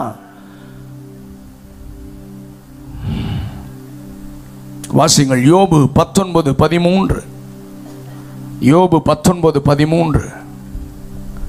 என் சகோதரனை என்னை விட்டு தூரப்படுத்தினார், எனக்கு அறிமுகமானவர்கள் எனக்கு அந்நியராய் போனார்கள். என் பந்து ஜனங்கள் விலகி போனார்கள். என் சிநேகிதரனை மறந்து விட்டார்கள். என் வீட்டு ஜனங்களும் என் வேலைக்காரிகளும் என்னை அந்நியனாக எண்ணுகிறார்கள். அவர்கள் பார்வைக்கு நான் பரதேசியாய் விட்டேன். யாருமே கண்டுக்கல, யாருமே எனக்கு சொல்லல. ஆனால் வேதத்தில் பார்த்தீங்கன்னா அநேக சின்ன சின்ன ஆட்கள், நாகமான் வீட்டில் வேலை சிறை பிடித்து வரப்பட்ட ஒரு சின்ன பெண் ஆண்டவரையும் தீர்க்கதரிசியும் அறிமுகப்படுத்துகிறான். அவன் நிச்சயமா அவள் நம்மள மாதிரி இருந்து அவள் சொல்லியிருக்க மாட்டா, இவனுக்கு குஷ்டரோகம் வந்து சாகட்டும் நம்ம நினைச்சிருப்போம். ஆனால் அவளுக்குள்ள தேவ அன்பு இருந்ததுனால அவள் தேவனையும் யெகோவா தேவனையும் அந்த தீர்க்கதரிசியும் அறிமுகப்படுத்தி அவனுக்கு அற்புதம் நடப்பதற்கு அவனும் யெகோவா தேவனை விசுவாசிப்பதற்கு ஒரு காரணமாக மாறிவிட்டாள். கரங்களை உயர்த்தி ஒரு அல்லேலூயா சொல்லுங்க பார்க்கலாம். இந்த மாதிரி சின்ன சின்ன பிள்ளைகள், மனிதர்கள். 2 ராஜாக்கள் 7:9 வாசிங்கள். வேகமாக நமக்கு தெரிந்த வார்த்தைகள் தான்.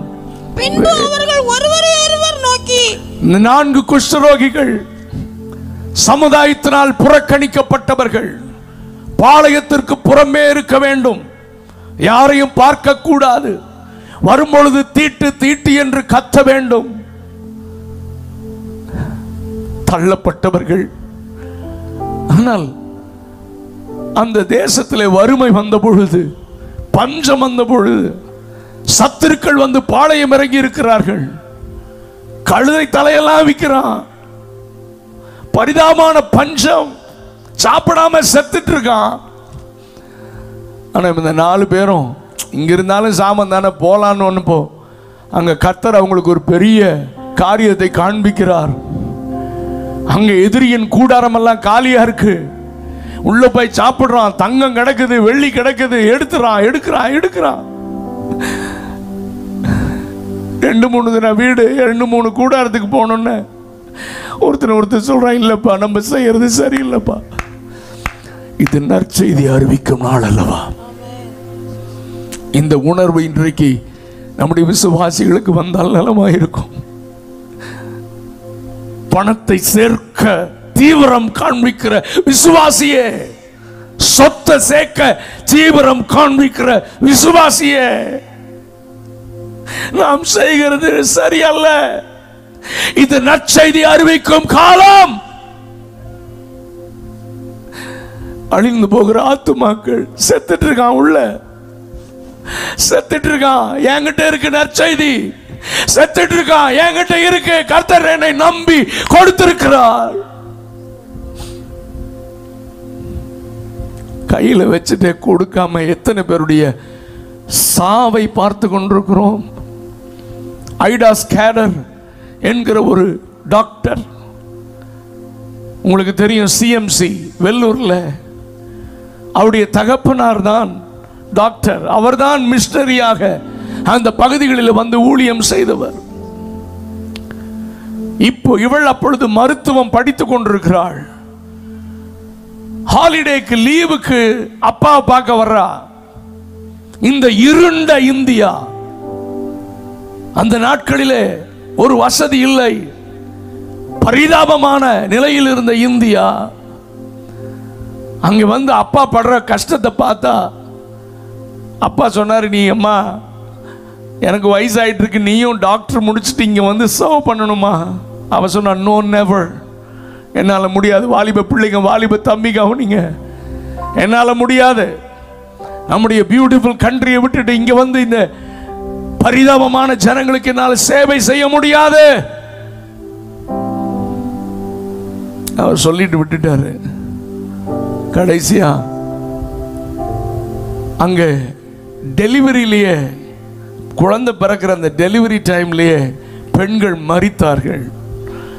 வரிசையா பெணும்போது கேட்குறான், அப்பா ஏன் இவங்க மரிச்சாங்க? அம்மா அவங்களுக்கு டெலிவரி நீங்க பார்க்க வேண்டியதானே? இல்லைம்மா, இவர்கள் ஆண்களை விட மாட்டாங்கம்மா,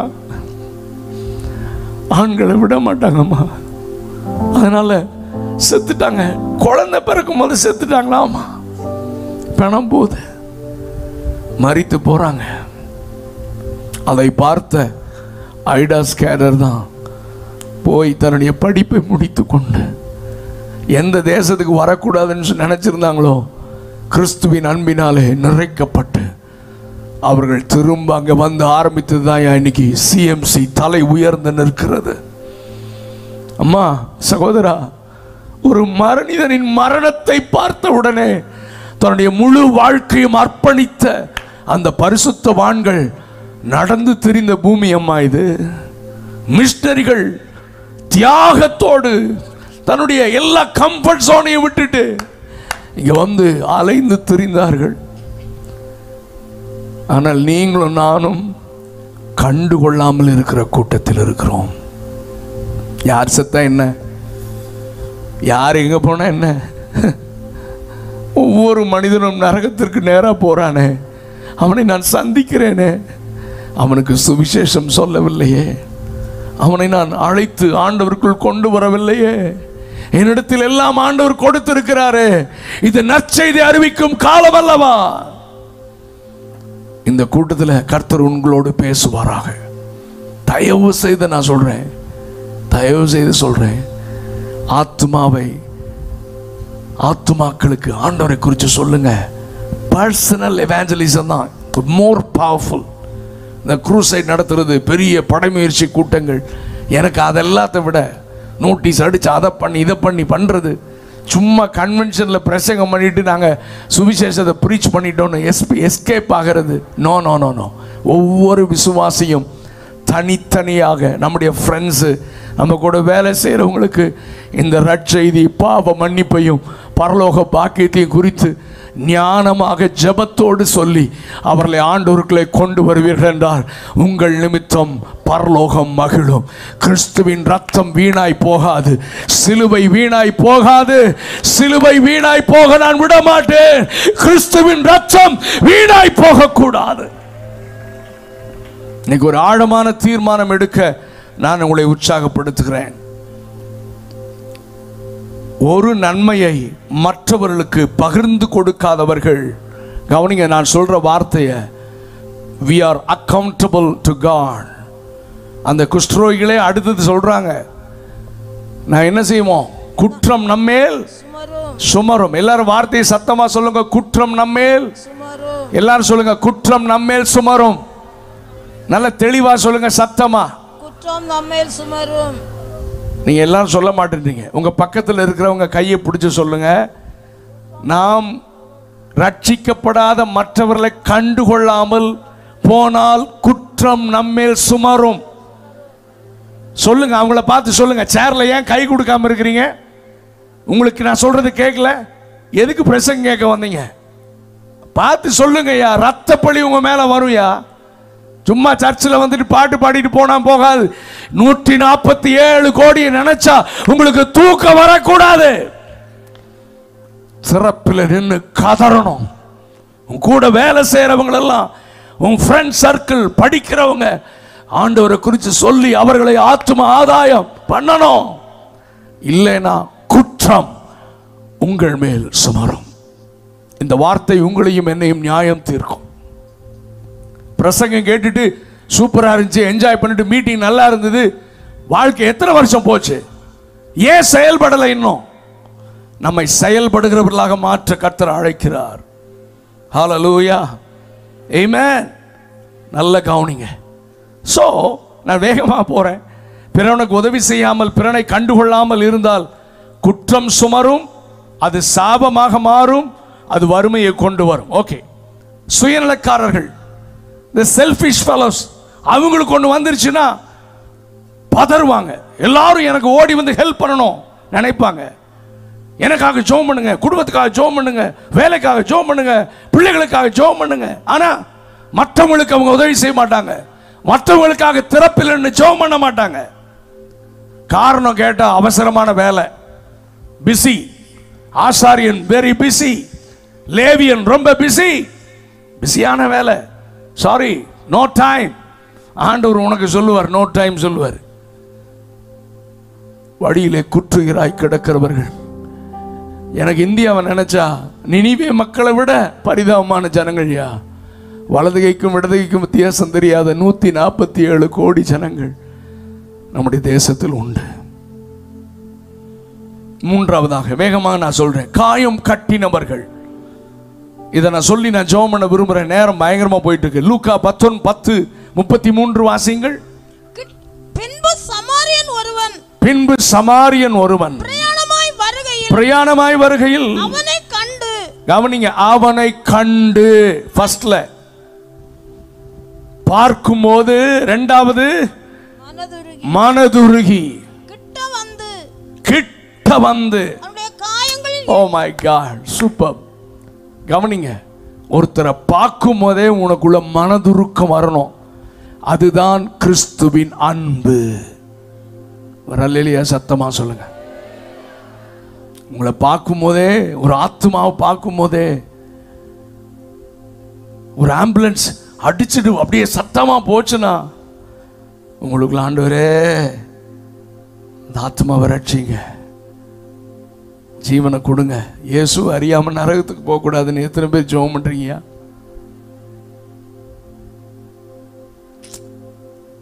நாங்கெல்லாம் இப்படி ஊழியத்துக்கு அங்கே இங்கேயும் போகும்போது 500 கிலோமீட்டர் 400 கிலோமீட்டர் நடப்பாங்க.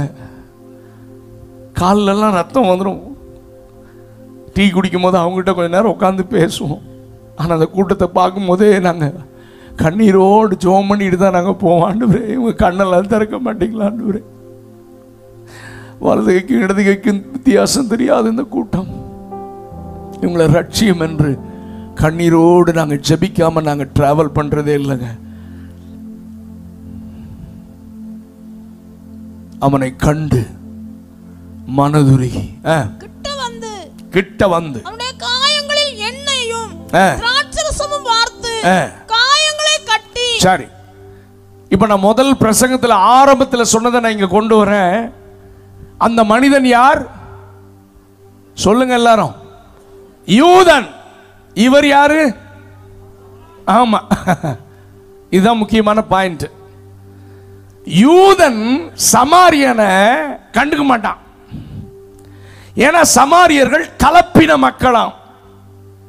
அவன் ஒரிஜினலான ஆள் இல்லையா, அதனால தாழ்ந்த குலமா. அதனால சமாரியங்கிட்ட தண்ணி கூட வாங்கி குடிக்க மாட்டான். தண்ணி கூட வாங்கி குடிக்க மாட்டான் அவன். இப்ப சமாரியனுக்கு யூதனை, அந்த சமாரிய ஸ்திரீ இருந்தாங்கல்ல, அந்த அம்மா இயேசுவை யூதன் நினைச்சிட்டான். அதனாலதான் அவர்கிட்ட ஏட்டிக்கு போட்டிய பேசுறான். என்னையா யூதனா இருக்கிறீரு, என்கிட்ட தண்ணி வாங்கி கொடுக்கிறீரு, ரொம்ப தாகம் எடுக்குதா, இப்படித்தான் பேசுறான். அவரு இல்ல, என்கிட்ட நான் எப்பொழுதும் தாகம் எடுக்கா, தண்ணி நல்லா கொடுப்பேன்னு. இன்னும் ஆளை பார்த்தா சின்ன வயசா இருக்கிறீரு, இந்த கிணற்று எங்களுக்கு கொடுத்த யாக்கோபை காட்டுல நீரு பெரிய ஆளா? ஏட்டிக்கு போட்டியா தான் பேசுறா. ஏன்னா யூதர்கள் பார்த்தாலே சமாரியனுக்கு என்ன செய்யாது சொல்லுங்க. ஏன்னா இவன் மனுஷனாவே அவன் ட்ரீட் பண்றது இல்ல. தாழ்ந்த குலம், நாங்க யார் தெரியுமா, தாழ்ந்த குலமாக கருதுகிறார்கள் சமாரியன்.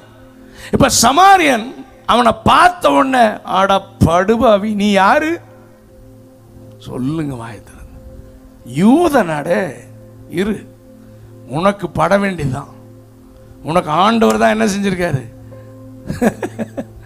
எங்களை என்ன பாடுபடுத்துறீங்க, எருசலேமுக்கு வந்து ஆராதிக்க விடுறீங்களா எங்களை? அவன் சொல்லியிருக்கணும். கவனிங்க, ஆண்டவர் இப்போ நீங்கள் நம்ம சொல்கிறோம்ல, ஆண்டவரான முழு இருதயத்தோடு முழு சிந்தையோடு நேசிக்கிறேன்னு. அப்போ உன்னிடத்தில் அன்பு கூறுவது போல நீ அந்த பிறன் யார் என்பதுக்கு தானே ஆண்டவர் இந்த ஸ்டோரி சொன்னார். நான் இப்போ உங்களுக்கு சொல்கிறேன், அந்த பிறன் உன்னுடைய சத்துரு. சொல்லுங்க, இப்ப சொல்லுங்க, அந்த பிறன் யாரு?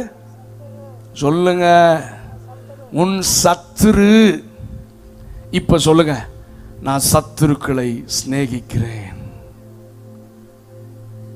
எனக்கு விரோதமா கலகம் பண்ணவன், எனக்கு விரோதமா பேசினவன், எனக்கு விரோதம் எல்லாரையும் நான் நேசிக்கிறேன்னு தைரியமா நமக்கு சொல்ல முடியுமா? இதுதான் கிறிஸ்தவ அன்பு. இதுதான். இந்த மாற்றம் வரலன்னா 1000 கன்வென்ஷன் வச்சாலும் பிரயோஜனம் கிடையாது. நீ 10,000 பிரசங்கம் கேட்டாலும் நரகத்துக்கு தான் போகணும். என்னிலே இயேசு வெளிப்பட வேண்டும். கிறிஸ்துவின் அன்பினால் நான் நிறைந்திருக்க வேண்டும். ஹல்லேலூயா, ஹல்லேலூயா. ஆமா, மற்றவங்கள்ட்ட அன்பு கூறலாம். அப்பாவை நேசிக்கலாம், அம்மாவை நேசிக்கலாம், சொந்தக்காரனை நேசிக்கலாம், தனக்கு வேண்டியவர்களுக்கு உதவி செய்கிறான்.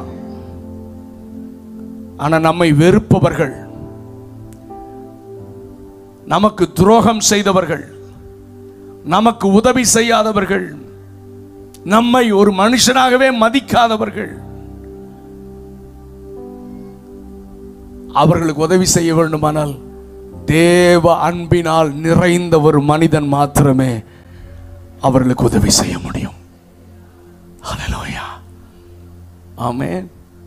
உங்களுக்கு அன்னை தெரசாவை பற்றி தெரியும். நான் நிறைய காரியங்கள் என் மைண்டில் வரதுனால சொல்கிறேன். அவர்கள் அனாதை பிள்ளைகளை எடுத்து மட்டுமல்ல, குஷ்டரோகிகளை எடுத்து தன் கையாலேயே அந்த குஷ்டங்களை எல்லாம் கழுவி பராமரித்தார்கள், பிள்ளைகளை பராமரித்தார்கள். அதற்காக அவர்கள் பணம் தேவை, பிச்சை எடுத்தார்கள். நமக்கு தெரியும், பிச்சை எடுத்தார்கள். ஒரு நார்த் இந்தியன், ஒரு பெரிய பயங்கரமான பிஸ்னஸ் மேன். இந்த வட இந்தியர்கள் எப்பொழுதும் வாயில் எதை போட்டோம் மென்னுட்டே இருப்பான்.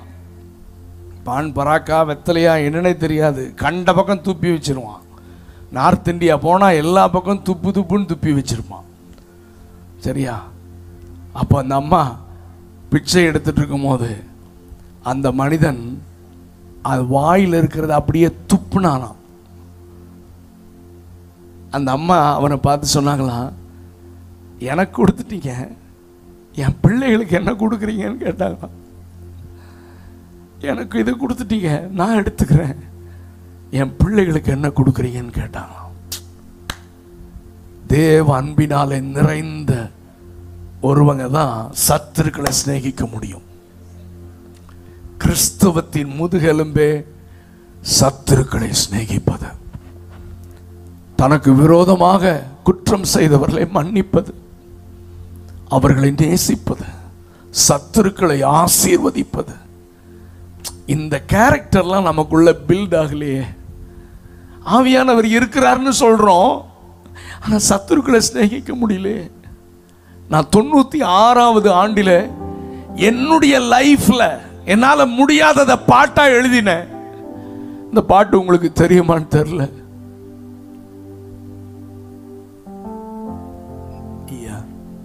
கொடுப்பா.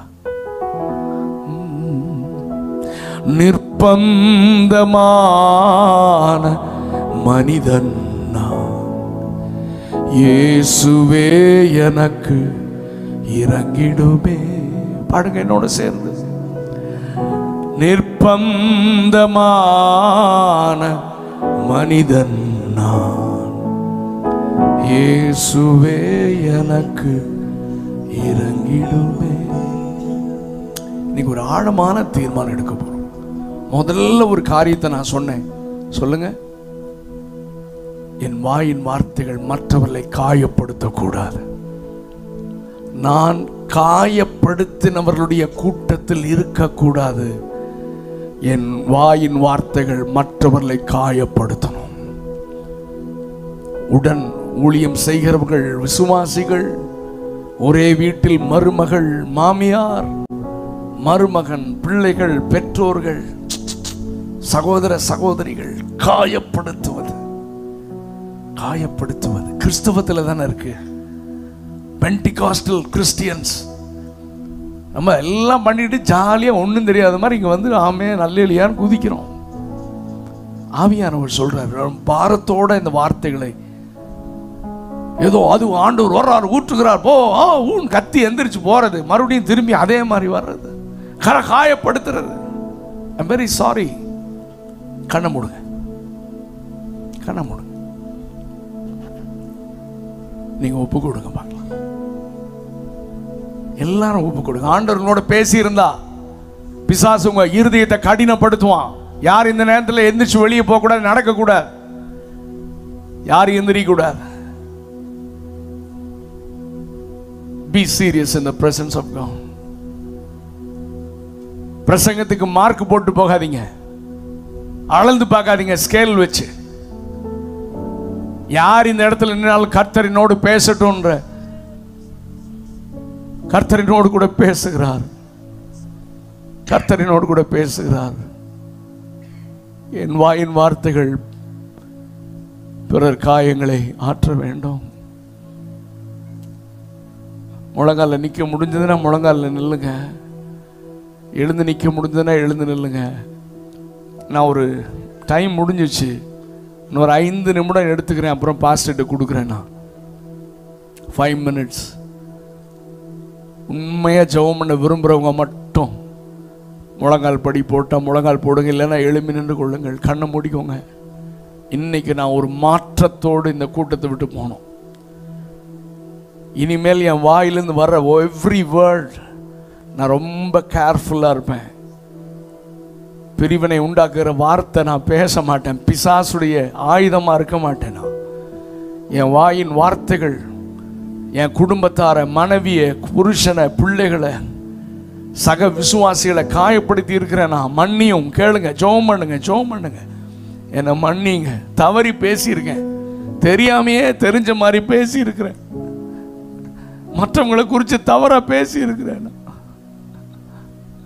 அதை கேட்டவங்க காயப்பட்டிருக்கிறாங்க. ஆனா அப்படியே நான் கம்யூனியன் எடுப்பேனா, ஜாலியா சர்ச்சுக்கு போயிட்டு வர்றேனா? பேசுங்க, பேசுங்க. மாமியார்மார்கள் இருந்த அவங்க மருமக்களை காயப்படுத்தினது கர்த்தர் உங்களுக்கு உணர்த்துவாராக. நியாயத்தீர்ப்புல நிக்கணும் சகோதரி. மருமக்கள் மாமியாரை காயப்படுத்தின வார்த்தைகள், மன்னிப்பு கேளுங்க. இங்க சும்மா ஜெபம் பண்ணிட்டு போனா பத்தாது, போய் அவங்க கிட்ட மன்னிப்பு கேட்கணும். அதுதான் சரியான மனம் திரும்புதல். சக விசுவாசிகளை காயப்படுத்திட்டு ஜாலியா சர்ச்சுக்கு வந்துட்டு போறீங்களா? போங்க, இன்னைக்கே அவங்க கையை பிடிச்சு மன்னிப்பு கேளுங்க. அதுதான் சரியான. அப்பதான் பரலோகம் உங்கள் நிமித்தம் களிகூரும். சும்மா ஆண்டவரே மன்னின்னு சொல்லிட்டு போறது ஏமாத்துற வேலை. அந்த நபரிடத்துல போய் மன்னிப்பு கேளுங்கள். சக ஊழியர்களை காயப்படுத்தி இருந்தா, வாய்க்கு வந்ததெல்லாம் பேசி இருந்தா, போய் மன்னிப்பு கேளுங்கய்யா. அப்பதான் கர்த்தர் உங்களை அங்கீகரிப்பார். ஜெபம் பண்ணுங்க, ஜெபம் பண்ணுங்க, ஜெபம் பண்ணுங்க. Pray pray pray. இன்னும் 2 நிமிஷம் கூட ஜெபம் பண்ணுங்க. ஆண்டவரே எங்களை அர்ப்பணிக்கிறோம்ப்பா, அர்ப்பணிக்கிறோம் ஆண்டவரே. இந்த முதல் கூட்டத்திலேயே நாங்கள் எல்லாருமே வந்துட்டோம். காயப்படுத்தினவர்கள், இஷ்டத்தை காயப்படுத்தியிருக்கோம். ஆனால் அடுத்தது இன்னும் ரொம்ப மோசம், கண்டுகொள்ளாமல் போயிட்டோம். கண்டுக்கவே இல்லை, கண்டுக்கவே இல்லை, கண்டுக்கவே இல்லை. 3வது, தன்னுடைய எதிரி, எனிமி, சத்துருன்னு தெரிஞ்சோம் தேவ அன்பினால நிறைஞ்சு தனக்கு, அதாவது தனக்கு என்னுடையதெல்லாம் உன்னுடையதுப்பா. அந்த வசனத்தை வாசிக்கிற ரொம்ப பியூட்டிஃபுல்லாக இருக்கும்.